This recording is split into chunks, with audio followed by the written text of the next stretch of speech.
আশ্বাসের বেড়াজালে আটকে আছে ফেনীর মোহরী ও কুহুয়া নদীর টেকসই বেড়িবাঁধ নির্মাণ।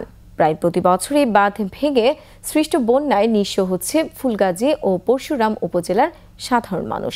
তবে বাঁধ নির্মাণের ঘোষণা দিয়েছেন পানি সম্পদ প্রতিমন্ত্রী। শিগগিরই প্রতিশ্রুতির বাস্তবায়ন দেখতে চান এলাকাবাসী।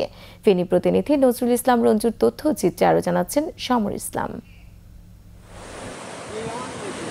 2004 সালে 137 কোটি টাকা ব্যয়ে ফেনীর উত্তরে মোহরী, কহুয়া ও সিলুনিয়া নদীর দুপাশে বাঁধ নির্মাণ কাজ শুরু হয়। 122 কিলোমিটার মাটির এই বাঁধের কাজ শেষ হয় 2011 সালে।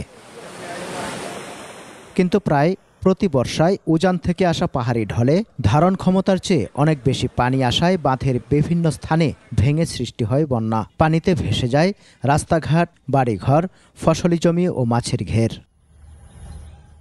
ভুক্তভোগীদের অভিযোগ, বাঁধ ভেঙে গেলে মেরামতের নামে বড় অঙ্কের বরাদ্দ পায় পানি উন্নয়ন বোর্ড।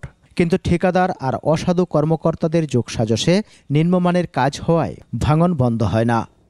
এক খাড়ে বেগুন আসছিলাম, খাড়ে কেন এখন তুলে দিই নাতিনেরা 3-4 জন।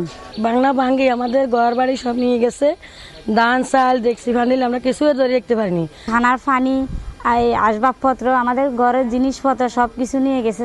3-4-5 দিন পানির তলে ছিল, এটাও নষ্ট হয়ে গেছে। এখন আর ক্ষেত কিভাবে করা যাবে বলতে পারতেছি না। জেলা কৃষি বিভাগের তথ্য মতে মোহরী নদীর তীররক্ষা বাঁধ ভেঙে গত 14 বছরে ফসলি জমির ব্যাপক ক্ষতি হয়েছে।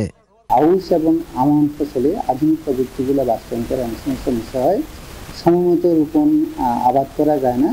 টেকসই বাঁধ নির্মাণ, ভূমি অধিগ্রহণ, নদী খনন এবং বাঁকাস্থান সোজা করা সহ 731 কোটি টাকার প্রকল্প তৈরির কথা জানিয়েছে পানি উন্নয়ন বোর্ড। আগামী বর্ষার আগেই কাজ শুরুর আশ্বাস পানি সম্পদ প্রতিমন্ত্রীর।